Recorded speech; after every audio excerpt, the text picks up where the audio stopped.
Hello, welcome to the stream. Welcome everyone who's just tuned in.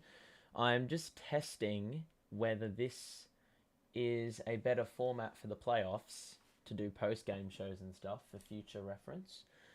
Um, Boy oh boy, where do I start? Let me just get the overlay up. We've got the box score here. My God, where do I start with this team, man? Where do I begin? I think there's a lot of things you can boil it down to, but my main point that I'm going to or use, main excuse I'm going to give is Steve Nash being awful. I mean, there was a number of things that happened in this game which basically sum up how bad this guy is, and he is not the guy to lead. I mean, we need a team, or we need a coach that shows a little bit of fight, a little bit of, what's the word? I mean, yeah. That has a little, yeah, just a little bit of fight in him. Just a little bit of desire to win, instead of just clapping your hands every possession, even if you turn the ball over 5 straight times. I mean, you can't put it any other way. Blake Griffin made Steve Nash look bad. Damn right he did. That was where I was getting at. Or I was about to get at. That guy comes in. I mean, we're going to have a look at the box score, but we will see it here in its full glory. Blake Griffin comes on for 8 minutes and makes 2 threes, 1 offensive rebound, block. Played some damn good defense, even if some shots went in over the top of him. -4 doesn't give him or do him justice. He really added a new dimension to the offense, and scored 8 points. He nearly scored the exact same amount that Seth Curry scored in 10 minutes, and half of what Kyrie scored in 43 minutes. He played 8 minutes, so it's just, it's unbelievable. I mean, he had all series, he had all game. He picked the last quarter, the end of the third quarter, to try include this guy into the plans. Mate, you took way too long, and he tried it. You should not be experimenting in the playoffs. And Steve Nash continuously says in his interviews, we're still trying to work things out. It's the playoffs, man. It is the playoffs. You're not supposed to be experimenting. You're supposed to be performing at the highest level, and everything should be ironed out. It should be ready to go, fit for playoff basketball. But unfortunately, Steve Nash is not a coach fit for playoff basketball, and his system really demonstrates that. I mean, it couldn't be any clearer. Yeah, Blake Griffin came out, added a new dimension. You look at the box score. I mean, we're seeing it right here. The Nets shot over 50% from the field and 41% from 3. It's mystifying how we lost, but the reason we lost is turnover count 18. Apparently it was 20 or more, which I mean, I didn't see, but 18 turnovers, man. And Steve Nash's system, basically, it invites turnovers. I mean, this guy was, I reckon I could count on my hand probably 3 or 4 times where we go for a timeout because the Celtics have gone on a run, and what happens? Straight out of the timeout, a turnover without even getting a shot up. How that even happens in the playoffs, it shouldn't happen in the regular season. It happened in the playoffs 3 or 4 times in one game. And you mean to tell me that Steve Nash is not drawing up scribbles on his whiteboard? He doesn't have an absolute clue what he is doing. And I saw on Twitter people saying, oh, well, what did I see? Oh, yeah, I don't even remember what I was going to say, but my point stands. He just doesn't know what he's doing. Oh, that's what it was. People should just pay this guy. This guy should be paying for courtside tickets, because that essentially is what he is. He is a fan at this point. He claps his hands to motivate this team. It doesn't motivate them. It's a really soft approach. You know the importance of the game. You know the importance, you know the stakes. And no, you think clapping is the perfect counter for that. Turnovers are on the players. I'll say this. So turnovers are on the players. 100% they are. You look at KD, had 5 turnovers. Wait, are these fouls or turnovers? 5 turnovers, yeah. Bruce Brown had 5 turnovers. Kyrie had 2. KD, you're seeing he's got 11 shots there. 11 shots. And he actually was... Even though he was useless offensively, he just looked a bit disinterested. Still shared the ball and still got rebounds for the team. However, the amount of shots he got and the turnovers is very indicative of the treatment. We've seen it all series long. He will get doubled every single time.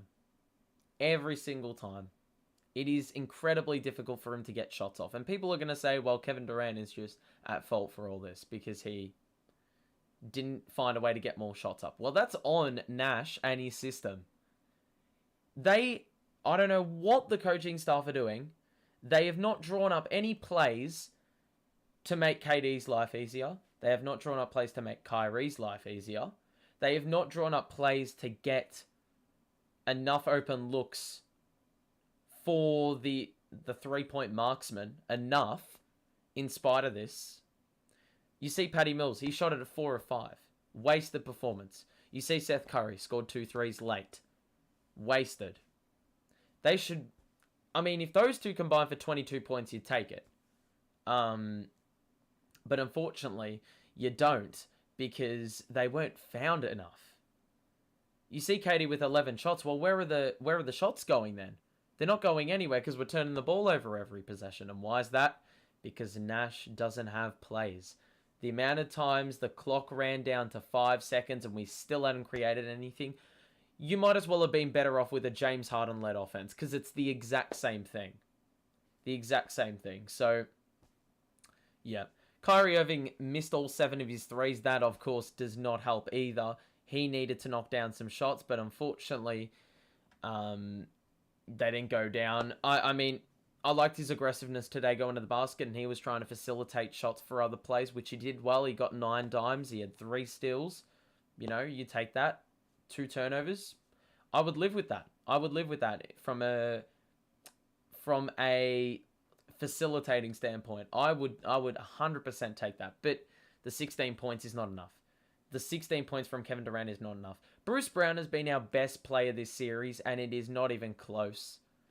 Give this guy credit and give him a fucking payday in the offseason.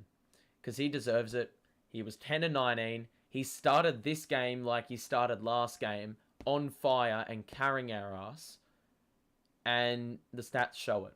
He missed a few free throws. He actually got to the line the most as well out of anyone on the team, which... it's testament to really how aggressive he's been going to the basket. He brings energy as well. He had 8 rebounds, 3 of them offensive, 2 steals, 3 assists. 5 turnovers was a problem though. He does tend to be a little bit careless with the ball, and the 5 personal fouls also show his carelessness defensively at times. But he blocked a couple Tatum shots, which I take. And he really resembles the exact same energy that Blake Griffin brings. It's mystifying how he only got 8 minutes. Claxton, 6-9, defensively a bit off, fumbled a few passes, few offensive boards. Another thing that I will say, though, Steve Nash, for God's sake, we went with a closing lineup of Patty, Seth, Kyrie, Kevin Durant, Bruce Brown. 4 guards and Kevin Durant. In some cases, that will work. If you're struggling for offense, go ahead. Use it. Problem is, we were trying to get stops at the end of the game, and he's brought out probably the worst lineup that is not getting an offensive rebound. I reckon they got about 5 in the final 2 minutes as a result of us not being able to box out. And that's not on the players. That's the fact that they're just not big enough. They're not big enough. So, good luck trying to box out Horford and Williams and stuff. And that's been happening all series long. It's been happening all season long. He runs a 3-guard lineup plus Bruce Brown plus a center and thinks that, I mean, you're going to score a shit ton of points. Yeah, maybe. But on the other end, you can even... The best of efforts may get you a stop, but you're not getting the rebound. And in a series like this, it's even more confusing because they've got like 6'8", 6'9" players everywhere. I mean, we haven't even looked at Boston's box score. Let's just have a quick look at that. First, I'll have a look at the chat. Share your thoughts about the game, by the way. I want to hear them. This is what the channel's for. This is what the channel is for. Sharing your thoughts, having a discussion with fellow fans and whatnot. This is on KD and Kyrie. Partially it is. The heat has been brought to them and they haven't stood up to the occasion, but Nash has not aided them in any way. He has let them die in the battlefield, basically. Has not come back to help them. He's just left them and walked off. He's a very passive coach. He has no fight. He doesn't show... I reckon he showed passion about 3 times this year in games against probably the likes of Houston and stuff, where there is no stakes. So, please help me to comprehend this. Fire Steve Nash and Brooklyn Nets don't play defense. I actually think, unpopular opinion, we play good defense in the half court. I actually think for the most part it was pretty good. The problem is it did not happen enough. It did not happen enough. Why? I'll go back to the turnover number again. 18 of those. You're not winning games if you do that. Let's see if I can go to team stats here. And team stats. You can see, if I can go down, total turnovers. Okay, apparently it says we have 21 turnovers instead of 18. Whatever. 21 turnovers. We created 14, which isn't actually that bad. For a Boston side, I think that's actually pretty good to force 14 turnovers. The problem is this. We lost the game by 6. And look at the difference on points off turnovers. We conceded 37 points off turnovers. And that's why the defense looks bad. Because you're getting transition 3s. You're getting transition 2s. You're getting... I mean, there are a few occasions where we looked like we had no business contesting a wide open layup in transition. And guess what? We fouled them. Conceded the and one. And they scored the points. Fast break points. As I just said. 25 fast break points. And that's as a result of the turnovers they created. You know? And that's where the difference ultimately lies. Points in the paint, 50 to 42, pretty even. I don't think a lot of these stats are really that relevant. It's just the fact that those turnovers kill us. And without an offensive scheme, players are constantly lost. They don't know what to do under pressure. Because there is no bailout plan. There's no nothing. James Harden probably laugh right now. To be fair, he's not playing very well either, but the Sixers probably will win the series. It's just, oh, mate, I don't understand. I'd love to hear your thoughts. I really need some insight on what you're getting out of this game. Is there a comeback on the cards for the Nets? It's going to have to be one hell of a comeback, and Steve Nash is probably going to have to... I mean... He's going to have to be a different human being in Game 4 because right now, whatever he's doing is not going to hold up against a Boston team that is defensively minded and do it very well. Problem is, the Nets have a roster banking on offense, but that's not going to hold up because you don't have an offensive scheme. There's no way a team like Brooklyn should be exceeding 100 in the dying stages to a couple junk time 3s with Kevin Durant and Kyrie on your team. They should not be combining for 32 points a game. They should be getting 32 points a game each.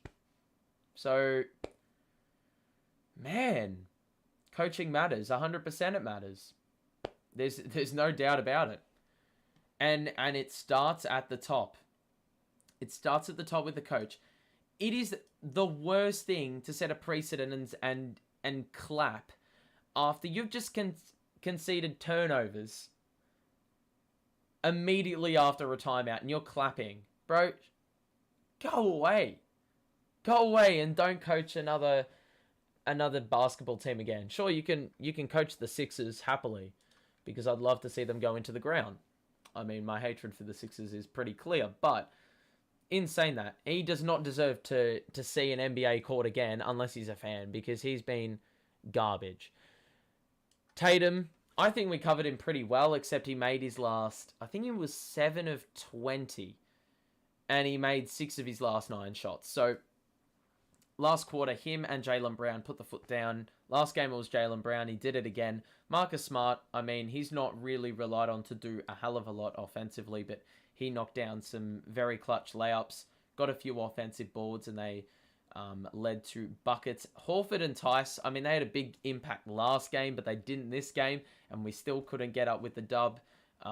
Pritchard has put in some very good minutes in his very limited time on the floor. He's done everything you'd ask for a bench player. Derek White hasn't had to do much. Grant Williams holds his own, does well. Overall, Boston, man, I'm not one bit surprised that this has happened, though. I mean, when you look at it, and when you watch the team play, and when you watch Brooklyn play, you would think that this would be a sweep. Given, it does not look like we're playing like a playoff team right now. And Steve Nash, obviously, is very indicative with his words that is exactly the case. He's always in the mindset of, we're still in the regular season and we're experimenting. No, you're not. That's why we're not going far, because it's always this short-sighted mentality that is not going to help you in any way. Ben Simmons could be coming back for Game 4. That is actually a possibility. I don't think it's going to make a difference, because offense, well, it could make a difference in terms of the break points. We saw before, 25 points to 9, Boston are up in that, or were up in that department today. If we can force more turnovers, mind you, we already forced 14, then I have a little bit of faith that we can get some more fast break chances for the likes of KD and Kyrie to capitalize on. But generally, it's not going to work. It's not going to hold up otherwise. No. Because in the half court, it's very clear there's no scheme. And, I mean, a lot of people have been saying as well, Udoka being the Boston Celtics coach, he was a Nets coach last year. He knows the ins and outs of our team. And to be fair, I don't even think he needed to be or have like insight to know exactly what this team has planned, because I can see from a mile away. Just pass it to KD or Kyrie, let them do their shit, and if they can't do it, they're going to feed it off. It's pretty simple, but sometimes they try to force the shots as well, and that's when you overcommit, and it actually pans out. Yeah, I mean, so many things I could say right now. We started the game with zone defense as well, and that doesn't make any sense. It was a 1-2-2 zone. If you don't know what that means, it's 1 up the top of the key, and then 2 sets of 2 going closer to the 2 sets of 2 going closer to the basket. But that is pointless, because if you have 2 sets of 2, it actually defeats the purpose of zone. You can get exploited so easily, because it's a very narrow type thing. If you want to cram the paint, you leave the corners very, very wide open. If you want to go out to the corners, you leave the middle wide open. So either way, you're stuffed. So Nash tried that. That was idiotic. Boston play better zone. 2-3 zone works better. They know how to actually run it, though, and they've got the personnel to do it. That is another issue. We simply don't have the personnel. Boston can switch and they're fine. Boston can play zone defense and they're fine. We do the same thing and we're giving up wide open threes. We double Tatum and there's a wide open shot for Boston. They double Durant and somehow we still can't get a wide open look, because it's very clear the mentality and the mindset is very different within playing groups, and that really goes a long way. even with better coaching, the Celtics will win the series because of their incredible defense. See, this is the thing. Better coaching would help find a way to exploit the defense. If you're a good coach, you will find a way to exploit it. The problem is we don't do any favors for ourselves. We don't look for the open man. We don't utilize these role players that have actually been very good in this series. We don't utilize them enough. The coaching would go a country mile in improving our chances. 100%, no doubt. However, it's just let's face it, the possibility of better coaching happening is pretty non-existent. It's 0 to none. Which is the exact same thing. So you get my point. Can Ben Simmons help in Game 4? As I said, he could help. Well, he's going to help on the defensive side of the ball, and that possibly could lead to fast break opportunities. But apart from that, I got nothing. So, look, that's my thoughts. I'm going to wrap it up here. I hope you enjoyed this little concept. If you want me to do this for Game 4... Actually, no, I don't think I can, because I'm not available. But I may be able to do something the morning after. If you're in America, I may be able to do something the morning after. But to be honest, it's pretty hard to fathom right now how we, A, nearly failed to score 100, and B, how we're down in this series 3-0. There were games that we could have won. If there was one game that I would argue we definitely should have lost, it was this one. We definitely deserved to lose this one. The 2 games prior, we had the upper hand for a lot of the game and were not able to perform. Actually, no, Game 1 was a little bit different, but we had the upper hand at the end and still managed to choke the game. So, had we won Game 1 and gotten a stop on that final possession, this could have been a whole lot different. But here we are now. It's a problem. And I don't know where the change is coming from. But that's going to be it. If you did enjoy this concept, drop a like. And if you're new, subscribe. We will be doing... well, I can't imagine Brooklyn's playoff run will go on for much longer. But if it does, we'll be here for every step of the way. But yeah, that's going to be it from me. So thanks for tuning in. Hope you have a great rest of your day. We'll see what Game 4 has to offer, if it has anything to offer. I don't think it will. But I'm probably one of the most pessimistic people. So that would make a lot of sense for me to say. But that's going to be it, as I said. It's actually, yeah, I think, well, the series has probably under-delivered in terms of expectations. But it is what it is, as we said. So we'll see how we go for Game 4. I may have something to say on it. If that game is ultimately the game that ends the series, then I will definitely have something to say on it. If we win and Ben Simmons has a big impact, I probably will be doing another video on this channel. So if you're new, as I said, if you want to stay notified, subscribe to the show. You know the deal. Yeah, and we'll be here for it. So thank you for watching, everyone. Thank you for tuning in. It is much appreciated as always. Support is great, so thank you, and I will see you in the next video or stream, whenever that may be. So thank you, and peace out, everyone. Have a good one.